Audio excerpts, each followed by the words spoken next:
All right, so medical treatment and prognosis. There is no cure for spina bifida.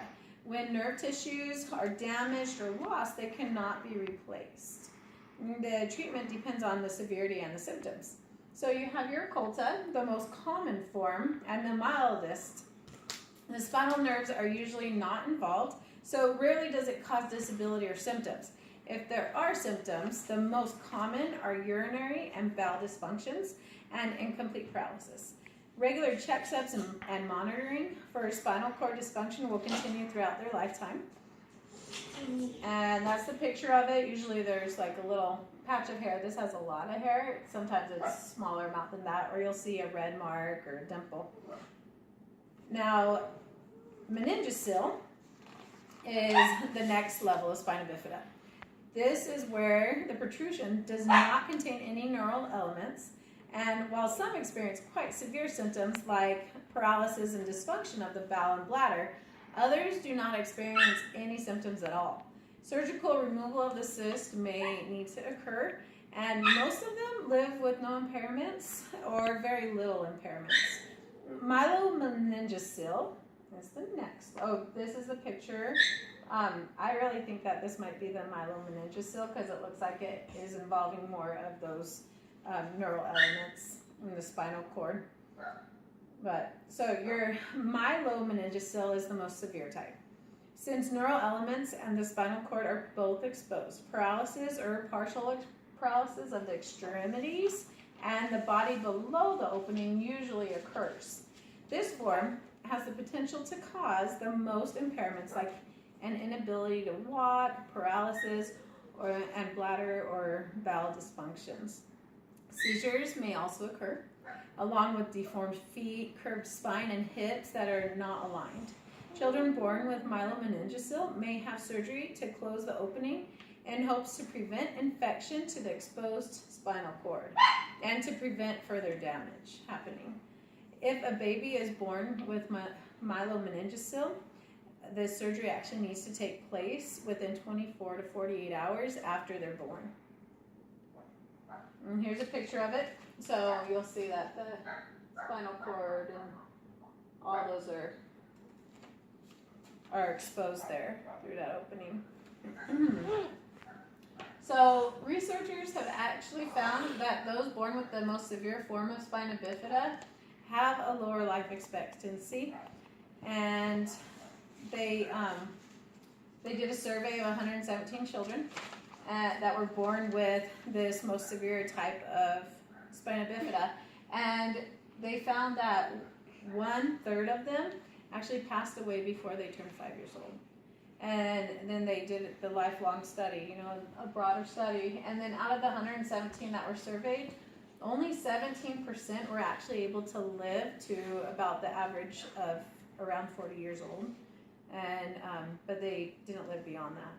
So their life expectancy had gone down quite a bit. Each child is different. Each child born with this, they don't all have the same symptoms. Each one is different, and the treatment actually will vary depending on what impairments occur as the child grows. So new research has actually led to surgery being done in utero, specifically for before the 26th week of pregnancy. And evidence has shown that children who have had this surgery have fewer shunts and less need for assistive walking devices. Additional surgeries throughout the child's life may be required, along with physical therapy and other counseling. They actually found that those born with the most severe form, that's who they're doing the surgery on, is those with the most severe form. So my friend actually had this happen to her, and she knew about the folic acid, and so she was taking her prenatal vitamins and everything, and still had it. Later on, they found that taking contraceptives actually impacts that also. So, but she went over to San Francisco, and they're doing this study of 200 women, and they're taking them between the weeks.